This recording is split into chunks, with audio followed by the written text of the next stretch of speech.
प्रद्योत गुरुकुल परिवार के सभी सदस्यों को राधे राधे।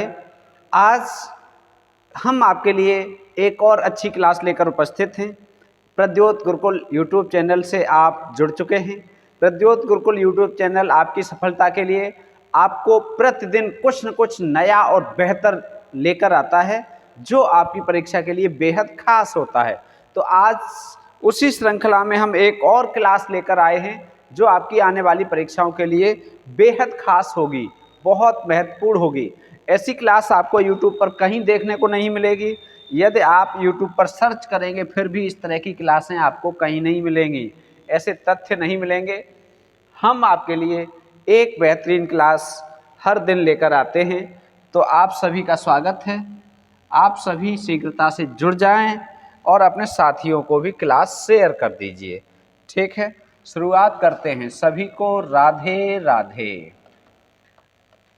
राधे राधे। आज हम कौन सी क्लास करेंगे, आज हम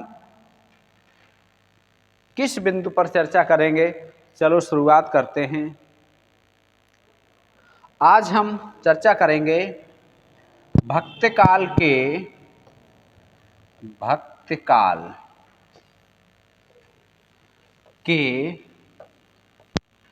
प्रमुख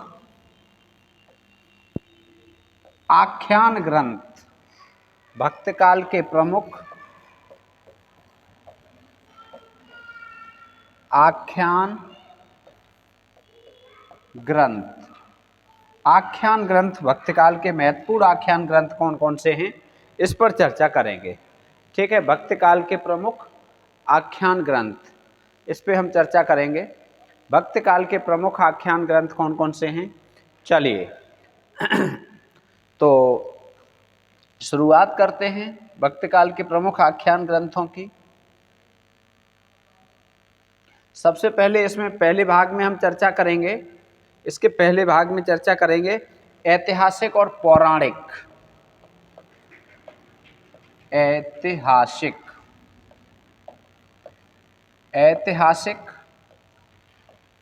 और पौराणिक,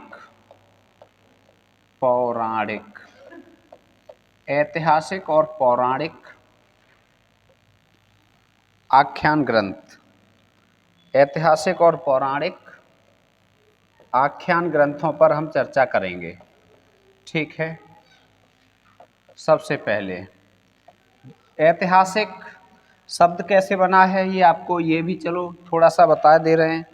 इतिहास में एक प्रत्यय लगा है, क्या? इतिहास शब्द में एक प्रत्यय लगा। तो जब किसी शब्द में एक प्रत्यय लगता है तो उसके पहले वाला दीर्घ होता है, बड़ा होता है, तो एक के स्थान पर ए होता है यहाँ पर। ठीक है, ऐतिहासिक, ऐतिहासिक हो गया ए। ठीक है, एक के स्थान पर क्या होगा, ए, तो ये हो गया ऐतिहासिक। ऐसे ही पुराण शब्द में एक प्रत्यय लगा है, कौन से में, पुराण में। पुराण में एक प्रत्यय लगा तो पौराणिक, ये औ होगा, पौराणिक। ठीक है, पौराणिक, ये औ होगा एक प्रत्यय लगने पर। ठीक है, और तो उदाहरण आपने पढ़े हैं, जैसे समाज में एक लगा तो सामाजिक, अध्यात्म में एक लगा तो आध्यात्मिक, इस तरह के बहुत सारे उदाहरण हैं। जब हम पढ़ेंगे तब बात करेंगे। अभी हम ऐतिहासिक और पौराणिक ग्रंथों पर चर्चा करेंगे, सिर्फ और सिर्फ। ठीक है, तो सबसे पहला ऐतिहासिक और पौराणिक ग्रंथ भक्तकाल का कौन सा है? सबसे ज़्यादा महत्वपूर्ण है रामचरितमानस, रामचरितमानस। ठीक है, पहला महत्वपूर्ण ग्रंथ है भक्तकाल का, जो ऐतिहासिक और आख्यान ग्रंथ है। ये किसने लिखा है? तुलसीदास जी ने। ठीक है, इसके रचयिता कौन हैं? तुलसी बाबा। ठीक, चलो अब इसके बाद दूसरा महत्वपूर्ण ग्रंथ कौन सा है? दूसरा महत्वपूर्ण ग्रंथ कौन सा है? हरिचरित्र, हरिचरित्र। आख्यान ग्रंथों में दूसरा महत्वपूर्ण ग्रंथ है हरिचरित्र। इसके रचयिता कौन है बताइए, कमेंट करते चलिए। इसके रचयिता हैं लालच दास। कौन है इसके रचयिता? लालच दास। कैसे ग्रंथ पढ़ रहे हैं हम लोग? हम लोग पढ़ रहे हैं आख्यान ग्रंथ। ठीक है। तीसरा आख्यान ग्रंथ जो महत्वपूर्ण है वो कौन सा है?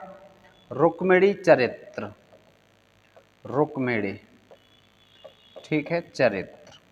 ये आख्यान ग्रंथों की बात हो रही है। भक्त काल का महत्वपूर्ण ग्रंथ है रुक्मिणी चरित्र।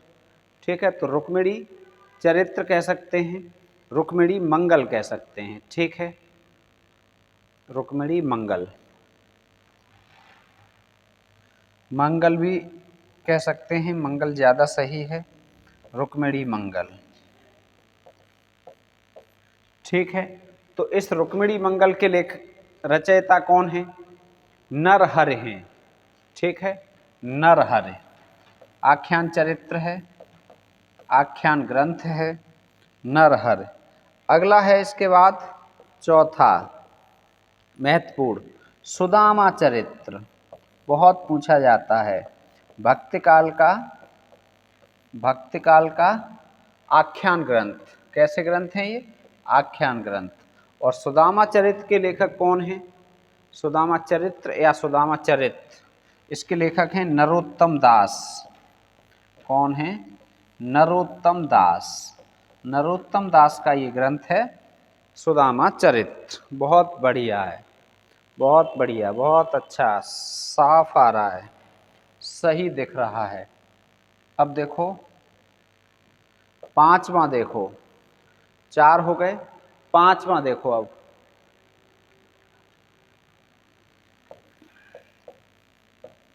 ऐतिहासिक और पौराणिक ग्रंथों में अगला है रामचंद्रिका। तो इसके लेखक कौन हैं? केशव दास।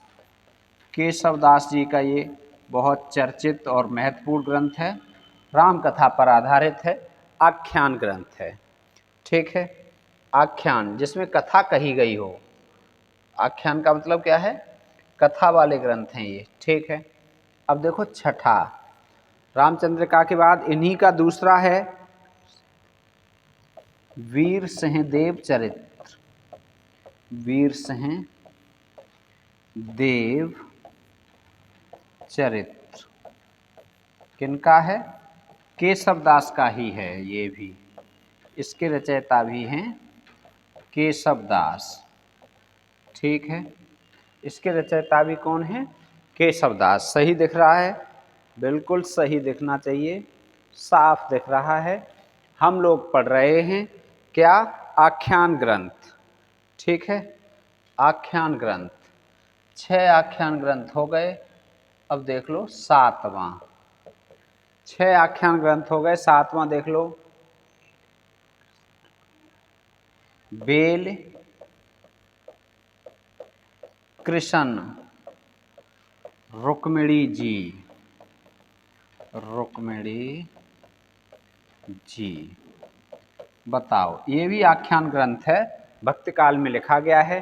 बेल कृष्ण रुक्मिणी जी या रुक्मिणी री। ठीक है, तो इसके लेखक कौन हैं? बताओ, इसके लेखक कौन हैं? इसके लेखक हैं राजा पृथ्वीराज। राजा पृथ्वीराज, ये कहाँ के थे? जोधपुर के। ठीक है, ये आख्यान ग्रंथ हो गए। कौन से? ऐतिहासिक और पौराणिक। ऐतिहासिक और पौराणिक ग्रंथ हो गए आख्यान ग्रंथ, महत्वपूर्ण। कौन से काल के? भक्ति काल के। ठीक है, ये कथा ग्रंथ हो गए, इनमें कथाएं हैं, मुख्य रूप से आख्यान हैं। ठीक है, ये कितने हो गए? 7। कौन कौन से? रामचरितमानस तुलसीदास का है, हरिचरित्र लालदास का, रुक्मिणी मंगल नरहरि, सुदामा चरित्र नरोत्तम दास का। ठीक है, रामचंद्र का केशव दास, वीर सिंहदेव चरित्र केशव दास, बेल कृष्ण रुक्मिणी राजा पृथ्वीराज। अब इसके अलावा सेकंड पार्ट हम फिर से और देखेंगे इसका। अभी ये ऐतिहासिक और पौराणिक थे, अब हम कौन से देखेंगे? कल्पित। कल्पित, ठीक है, मतलब इतिहास, इसमें कल्पना होती है। इतिहास से इसका कोई संबंध नहीं, पुराण से इसका कोई संबंध नहीं। जो ऊपर थे उनका इतिहास और पुराण से संबंध था, इनका कोई नहीं है। अब देखो इसमें लक्ष्मण सेन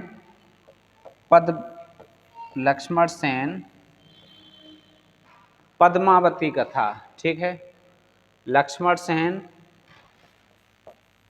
पद्मावती कथा, पद्मावती कथा, ये है आख्यान ग्रंथ। ये कथा है, इसमें आख्याय का आख्यान है। तो इसके लेखक कौन है, रचयिता कौन है, बताइए कौन है? इसके रचयिता हैं दामो कवि, ठीक है। कैसा ग्रंथ है ये? आख्यान ग्रंथ है। अब देखो इसके बाद दूसरा महत्वपूर्ण ग्रंथों पे बात करेंगे, कल्पित हैं ये, ठीक है। दूसरा देखो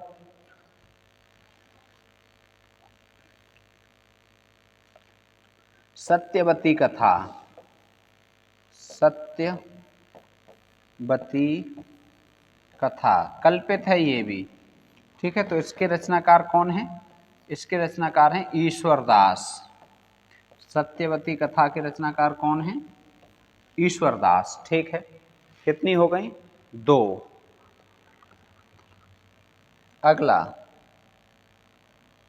तीसरा माधवानल कामकंदला, माधवानल कामकंदला,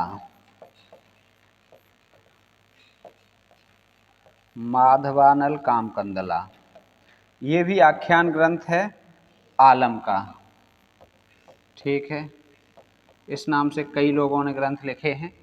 तो ये आलम का माधवानल कामकंदला आख्यान ग्रंथ, ठीक है। इसके बाद है अगला चौथा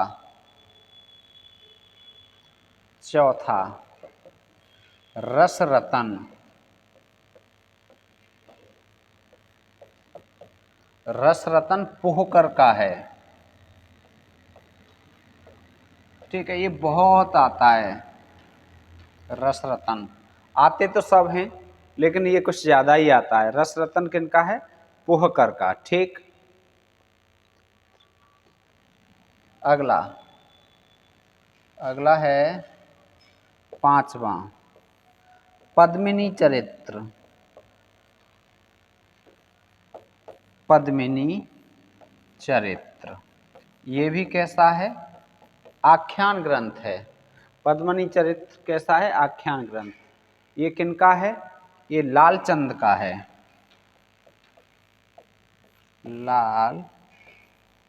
लालचंद का है, ठीक है। छठा कितने हो गए? 5। छठा देख लो कनक मंजरी, कनक मंजरी। तो कनक मंजरी इसके रचयिता कौन है? बहुत महत्वपूर्ण है, ये पूछा जा चुका है। बताओ। कनक मंजरी काशीराम का है, ठीक है। अब इसे फिर से एक बार देख लो। कल्पित ग्रंथ कौन कौन से हैं? लक्ष्मण सेन पद्मावती कथा दामो कवि का है, सत्यवती कथा ईश्वरदास, माधवानल कामकंदला आलम का, रसरतन पोहकर का, पद्मिनी चरित्र लालचंद का और कनक मंजरी काशीराम का, ठीक है। अब इसका तीसरा भेद पढ़ेंगे, ये कल्पित हैं। अब पढ़ेंगे तीसरा भेद आत्मकथा। तीसरा भेद कौन सा है? आत्मकथा है।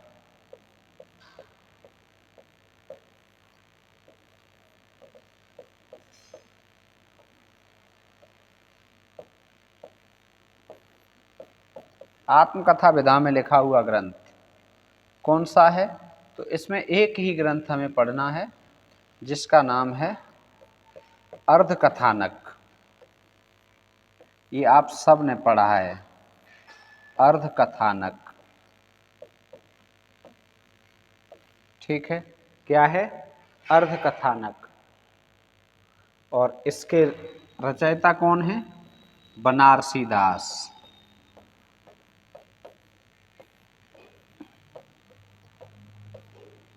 आख्यान ग्रंथ हैं ये, महत्वपूर्ण आख्यान ग्रंथ हो गए भक्ति काल के, ठीक है। भक्ति काल के महत्वपूर्ण आख्यान ग्रंथ हो गए ये। और यदि इसकी PDF चाहिए तो प्रद्योत गुरुकुल टेलीग्राम चैनल से जुड़ जाइए। PRADYOT प्रद्योत गुरुकुल, ठीक है। टेलीग्राम चैनल से जुड़ जाएं यदि इस क्लास की PDF चाहिए। टेलीग्राम चैनल से जुड़ें, ठीक है। टेलीग्राम चैनल से जुड़ें। और वार्ता हेतु मोबाइल नंबर है 9758432887, ठीक है। और आज का प्रश्न है जिसे हमने नाम देते हैं कमेंट बॉक्स वर्क या होमवर्क, ठीक है। वैसे इसका आपको हर हाल में आंसर देना चाहिए, हर हाल में आंसर देना चाहिए, हर हाल में, ठीक है। आपको आता है तो ठीक है, नहीं आता है तो कोशिश करके इसका उत्तर अवश्य देना चाहिए, ठीक है। अब इसमें प्रश्न है मदनाष्टक के रचयिता कौन है? मदनाष्टक के रचयिता कौन है? ठीक है, रचयिता मदनाष्टक के रचयिता कौन है? ठीक है, कौन है? ये आपको कमेंट बॉक्स में इसका उत्तर देना है, ठीक है। तो ये क्लास, आज की क्लास पूरी हुई। क्लास आपको कैसी लगी ये आप कमेंट बॉक्स में कमेंट करके अवश्य बताएं। वीडियो को देखने के लिए, शुरू से अंत तक देखने के लिए, लाइक और शेयर करने के लिए आपका बहुत बहुत धन्यवाद। मिलेंगे फिर एक और अच्छी क्लास के साथ, तब तक राधे राधे।